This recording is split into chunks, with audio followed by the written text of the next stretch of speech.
By the time you read this, I suspect they'll have found my body. I write not to beg clemency nor to explain away what cannot be forgiven. I write because some stories need telling, even if just to settle accounts with the dead.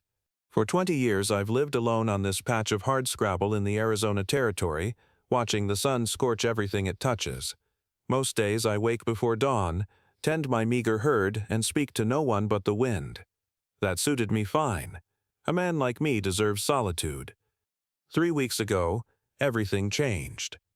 I was riding the south fence line as the sun began its daily assault. The air already shimmered with heat when I spotted something dark against the pale dust, a smudge that didn't belong. Drawing closer, I saw it was a body. A child's body. She couldn't have been more than 12 or 13, skin baked raw by the sun, lips cracked and bleeding, her black hair matted with dust. Apache by the look of her clothing, what remained of it. No tribe marks I recognized, but I never was good at telling one band from another.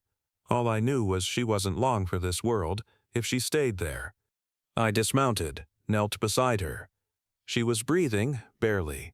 No visible wounds except what the desert itself had inflicted. I touched her shoulder and her eyes fluttered open, dark as night, and filled with terror. "It's all right," I said, though I knew she couldn't understand me. "I won't hurt you." Maybe it was the tone, not the words, but something in her gaze shifted. Not trust, no.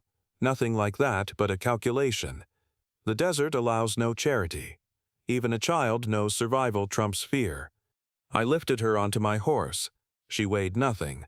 A bundle of sticks wrapped in skin. She didn't fight, didn't have the strength for it. As we rode back to my cabin, I felt her small hands grip my shirt. Felt her body tremble with each step the horse took. I should have taken her to town, should have handed her over to the mission or the Indian agent.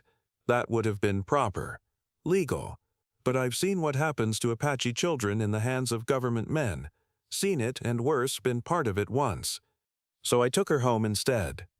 You should understand something, Judge. I am not a good man, never claimed to be. 20 years ago, I rode with Captain Burke and his volunteers, the ones they called the Apache Hunters. You remember those days, before the reservations, when there was bounty money for Apache scalps and nobody asked too many questions about whether they came from warriors or women or children. I was young then, angry. My brother had been killed at Cienega Creek, and I wanted blood for blood. Burke promised we'd only hunt warriors. He lied. Or maybe I just chose not to see. We rode into a camp at dawn. Women were cooking breakfast, children playing. The men were gone, hunting. What we did there? No. I won't hide behind we. What I did there haunts every dream I've had since. The government paid $30 for every scalp we brought back. I made $90 that day. After, I couldn't go home to Pennsylvania, couldn't face my mother with those ghosts riding my shoulders. So I drifted, drank, nearly died a dozen times. Eventually, I took what money I had left and bought this worthless patch of dirt where nothing grows easy and nobody comes calling. I've spent 20 years trying to forget, but the desert remembers everything. The girl was burning with fever when we reached my cabin. I laid her on my bed and tried to get water into her. Most of it spilled down her chin, but she swallowed some. Her eyes never left me, watching my every move like a wounded coyote might watch a circling hawk. I wet a rag and laid it across her forehead. Found an old shirt of mine and tore it into strips to clean the worst of the dirt from her face and arms. All the while, she watched me, silent as stone. Night fell. The fever worsened. She began muttering words I couldn't understand, thrashing against enemies I couldn't see. I stayed beside her, changing the wet cloth, forcing water between her lips when she'd take it. By midnight, I was certain she would die. I'm not a praying man, Judge. Haven't spoken to God since that morning with Burke. But that night I found myself whispering into the darkness, begging whoever might be listening to spare this child. Not for her sake, though that would have been reason enough, but for mine, as if saving her might balance the scales. Foolish thinking. Some debts can never be paid. Dawn broke, and still she breathed. The fever seemed less fierce. Her eyes opened, clearer now, and she studied my face in the gray morning light. "Water?" I asked, holding the cup. She nodded. The first response she'd given. Progress, I thought. I helped her sit up, held the cup to her lips. This time she drank deeply. I was about to speak again when I heard it. Hoofbeats. Many of them, approaching from the east, moving without haste but with purpose. I went to the window. What I saw froze the blood in my veins. Hundreds of them, Apache warriors on horseback, emerging from the morning mist like spirits from another world. They formed a circle around my cabin, my corral, my pathetic excuse for a garden. No war paint, but each man armed. Rifles, bows, lances decorated with feathers that trembled in the still morning air. They made no sound beyond the soft nickering of horses, just sat there watching my cabin, waiting. The girl had followed me to the window. She stood beside me now, one hand steadying herself against the wall. When she saw the warriors, something flickered across her face. Not relief, exactly. Recognition, perhaps, or resignation. "Are they your people?" I asked, knowing she couldn't understand. She looked at me, then back at the warriors. After a long moment, she nodded. "They'll kill me," I said, more to myself than to her. Can't say I blame them. Another nod, solemn as a judge passing sentence. I thought about running, had a trapdoor under my bed that led to a small root cellar, could hide there, maybe, but what was the point? 20 years of running from myself was enough. If this was Judgment Day, so be it. I opened my door and stepped onto the porch, hands raised to show I carried no weapon. The girl followed, standing just behind me. For a long minute, nobody moved. I could feel hundreds of eyes on me, measuring the distance between their arrows and my heart. Then the circle parted. An old man rode forward, his face as cracked and weathered as the desert floor. Gray hair hung in 2 long braids. He wore no feathers, no adornments of any kind, but even I could see he carried authority. He stopped his horse a few paces from my porch. His gaze moved from me to the girl, then back again. He spoke, not to me, but to her. She answered, her voice so soft I could barely hear it. They exchanged words, the old man nodding occasionally. Then he turned to me and spoke in English. "You took in this child?" "Yes," I said, my voice rough from disuse. Why? Such a simple question, yet I had no simple answer. She needed help. The old man studied me. "Many of your kind would have left her to die, or worse." I said nothing. What could I say? He was right. "She says you gave her water, medicine, that you watched over her through the night. Anyone would have done the same." A sound escaped him, not quite a laugh. "No, white man, not anyone." The girl spoke again, longer this time. The old man listened, then turned back to me. "She says you have ghosts in your eyes, that you spoke to them while she was burning with fever." My mouth went dry. What had I said during that long night? What confessions had escaped me while I thought she was delirious? "My name is Quito," the old man said. "The girl is my granddaughter, Nastya. 3 days ago, she was gathering plants for medicine when your army men found her. They chased her into the desert without water, without her horse." Army men. Not surprising. Fort Bowie was only 30 miles east, and the soldiers there had a reputation. "You know what would have happened had they caught her," Quito continued. I nodded. I knew all too well.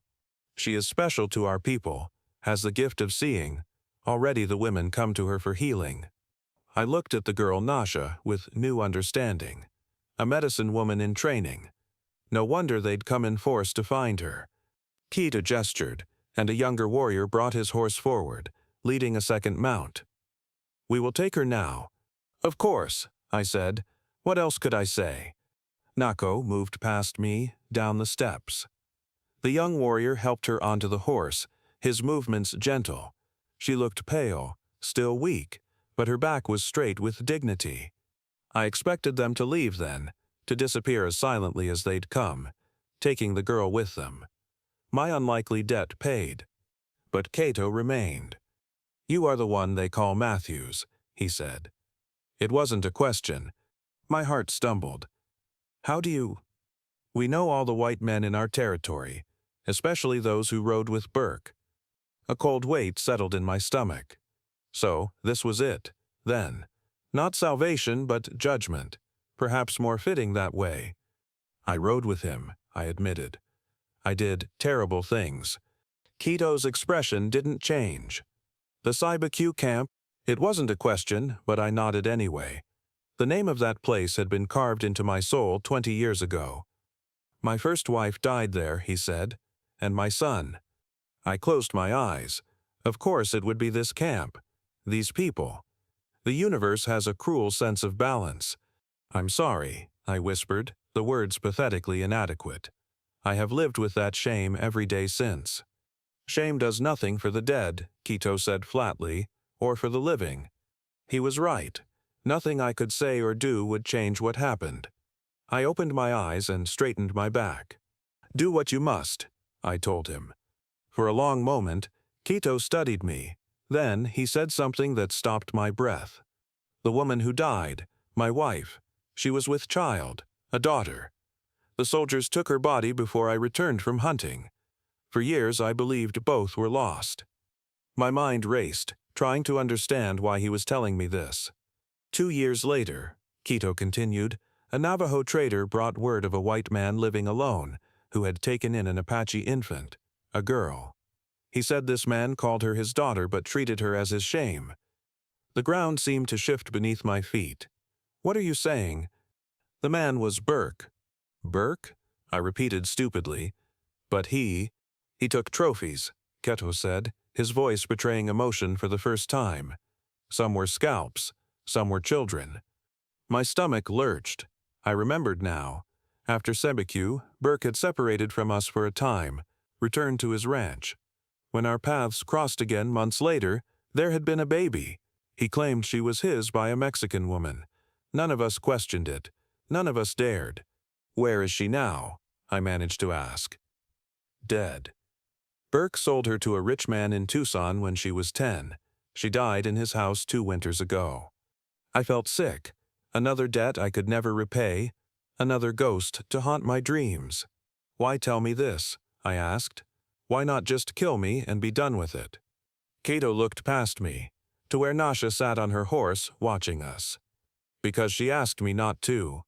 I turned to look at the girl. Her eyes met mine, unblinking.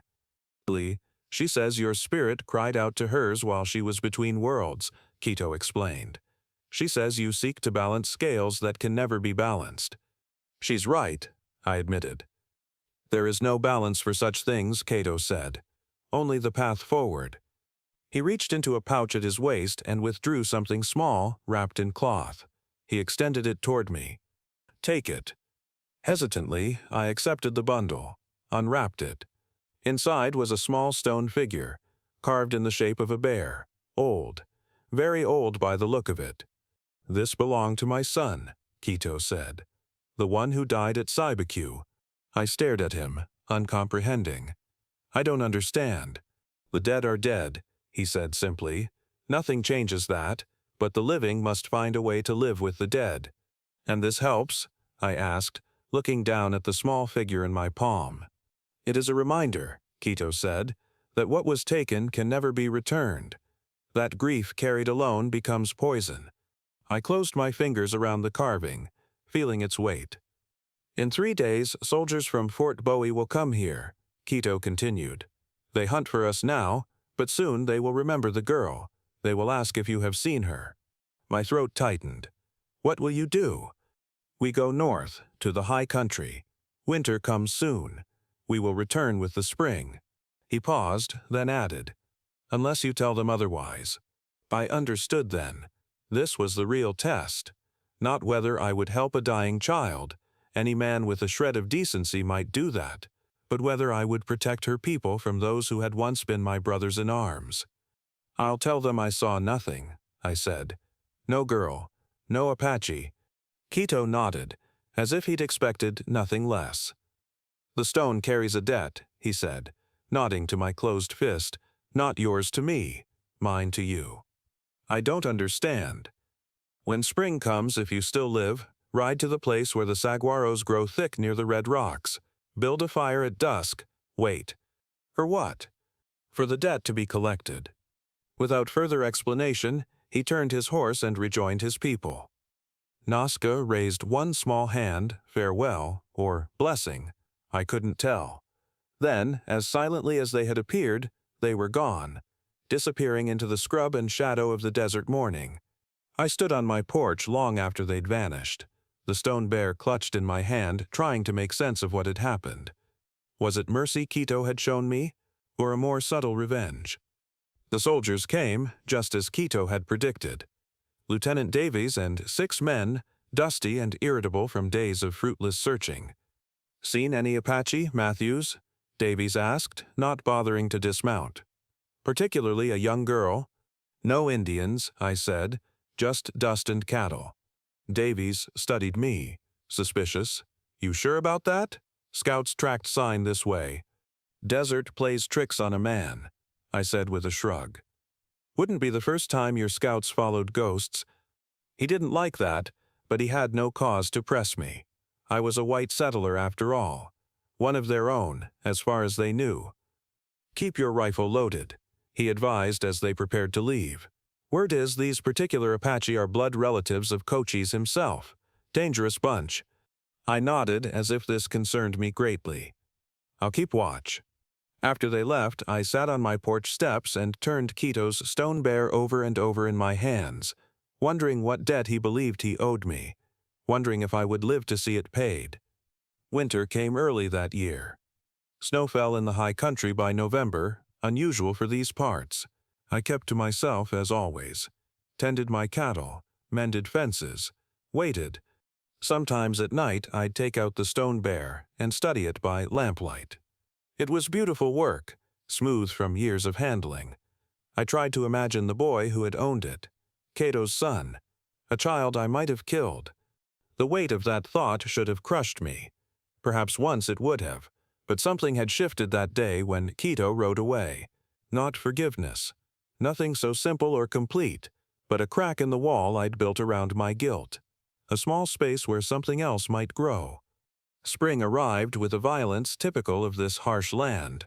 Flash floods, sudden blooms of wild flowers that withered as quickly as they appeared. The days lengthened, warmed.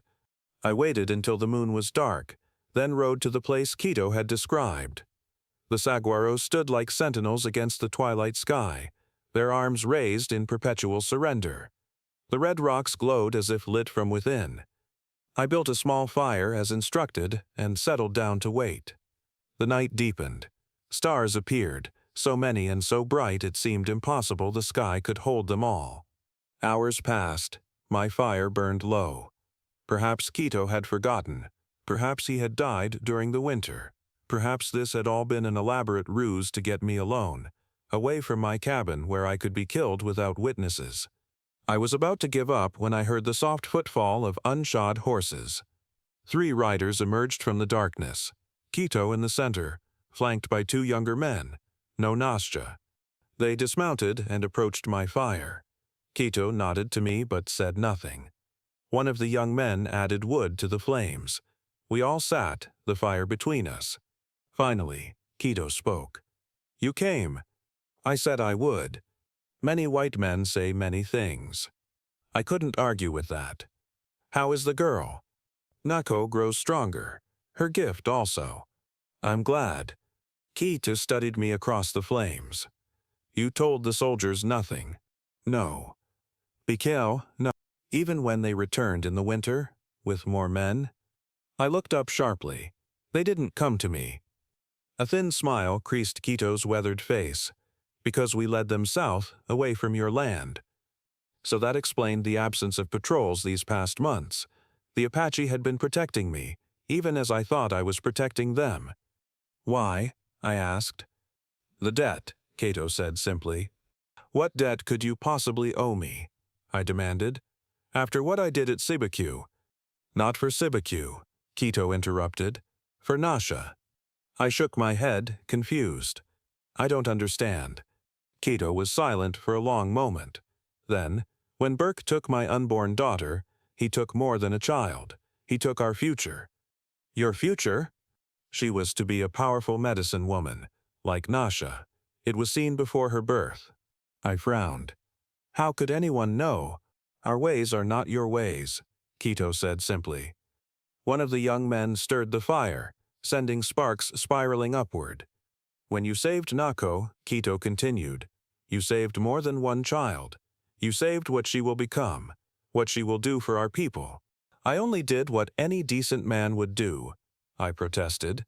No, Quito said firmly. You did what no other white man has done. You saw her as a child, not as Apache.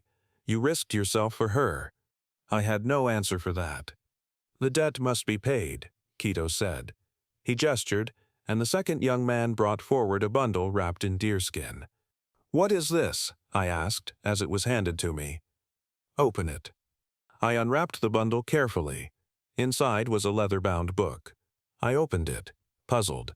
The pages were filled with writing, neat, precise script and drawings, plants, animals, the night sky with constellations marked. It belonged to a man called Thomas Jenkins, Quito explained. A doctor who lived among the Navajo for many years. He died last winter. His knowledge was great. I turned the pages slowly. It was a detailed record of desert plants and their medicinal uses, treatments for everything from snakebite to childbed fever. A treasure in this harsh land where doctors were scarce. Why give this to me? I asked. Because you will need it, Quito said. For what? For what? For those who will come to you. I stared at him. Nobody comes to me. That's why I live out here. Quito's expression didn't change. They will come now. Who? Those who need healing. I almost laughed. I'm no healer. You will learn, Quito said with certainty, as payment of the debt. I don't understand. You saved one of ours, Quito explained. Now you will save others, both your people and mine. The enormity of what he was suggesting slowly dawned on me. You want me to be some kind of doctor? To both whites and Apache. Taburo too. Nakiter, the spirits have shown Nasha this path. She has seen you with healing hands. That's impossible, I protested. The whites would never trust me if they knew I helped Apache, and your people have every reason to kill me, not seek my help. Some will, Quito agreed. Others will remember only that you saved Nasha. I looked down at the book in my hands. I don't know anything about medicine. You will learn, Quito repeated. Jenkins' book will guide you, and when you need more knowledge, he hesitated, then added, Nasha will come to you in the dark of each moon. She will teach you our ways of healing. The idea was absurd, dangerous, possibly suicidal. To position myself between two warring peoples, to try to heal bodies broken in a conflict I had once been part of, it seemed a fool's errand at best. And yet, for 20 years I'd hidden from the world, believing there was no redemption possible for what I'd done, no way to balance the scales. Now Quito was offering me, not forgiveness, something both harder and more valuable. Purpose. Why? I asked again. Why give me this chance? Quito was quiet for so long I thought he might not answer. Finally, he said, because Nako saw it. Because the path of hatred leads only to more graves. Because even an old man like me can learn that not all white men are Burke. He rose to his feet, signaling that our meeting was ending. The first patient will come tomorrow. A woman from the mining camp to the west. Her time of childbirth comes, but the baby lies wrong. How could you possibly know that? Quito just looked at me. Learn quickly, Matthews. Lives will depend on it. They left as silently as they had come, melting into the darkness beyond my small fire. I sat there until dawn, reading Jenkins' book by firelight, wondering if I had agreed to salvation or damnation. Quito was right. The woman came the next day, brought by her frantic husband in a wagon. Mexican, not white. The baby was indeed positioned wrong. I had never delivered a child before, but Jenkins' book had detailed drawings, instructions. Somehow I managed it. Both mother and daughter lived. Word spread. more came. A cowboy with a broken arm, a prospector with mountain fever, 2 Apache women with a sick child slipping into my cabin after dark. I learned, from Jenkins' book, from my own mistakes, from Nasha, who came as promised each month, bringing herbs I couldn't find, knowledge I couldn't gain elsewhere. She never spoke of that first meeting, of how I found her half dead in the dust, never mentioned Sibique or Burke or the daughter who had been stolen. She taught, I learned, and slowly something like trust grew between us. The army left me alone, perhaps because I still occasionally treated their men when no other help was available. The settlers accepted me because they had little choice. The nearest real doctor was in Tucson, a journey few could afford to make when illness or injury struck. The Apache, that was more complicated. Some came to me only in desperation. Others seemed to accept me, if not as a friend, then as something other than an enemy. Quito's influence, I suspected, and Nasha's growing authority among her people. It has been 5 years since that morning when hundreds of Apache warriors surrounded my cabin. 5 years of learning to heal rather than harm, of attempting to pay a debt that can never truly be satisfied. I am dying now, Judge. The cough started last winter. Blood came with it this spring. Nasha says it is the sickness that takes miners, something in the dust that eats the lungs from inside. There is no cure, not in Jenkins' book or in her knowledge. I have perhaps a month, maybe less. I am not afraid. Death has been my companion for too long to fear him now. But there are things that must be settled before I go. That is why I write to you, Judge Holloway. Not for absolution, I expect none, but for continuation. The work I have done these 5 years must not end with me. Lives depend on it. There is a doctor in Tucson, a woman named Elizabeth Blackwell. I have corresponded with her. She has agreed to come, to take my place. She is young, skilled, and most importantly, she sees no difference between white skin and red when it comes to suffering. I have left my cabin and land to her in my will, along with Jenkins' book and my own notes. Nasha knows of this arrangement and has agreed to continue teaching Dr. Blackwell as she taught me. As for the rest, my confession about Burke, about Sibique, I leave that in your hands. Justice would demand I hang for those crimes, even 25 years later, but I will be beyond your justice soon enough. Perhaps instead you might use what I have told you to bring some measure of peace between the peoples of this territory, to build on the small, fragile trust that has grown here. It is not enough. Nothing could be enough to balance what was done. But it is something. The Apache have a saying, we do not inherit the earth from our ancestors, we borrow it from our children. I have no children of my own, Judge, but I have helped bring some into this world, both white and Apache.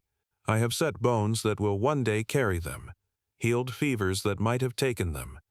It is for them I write this.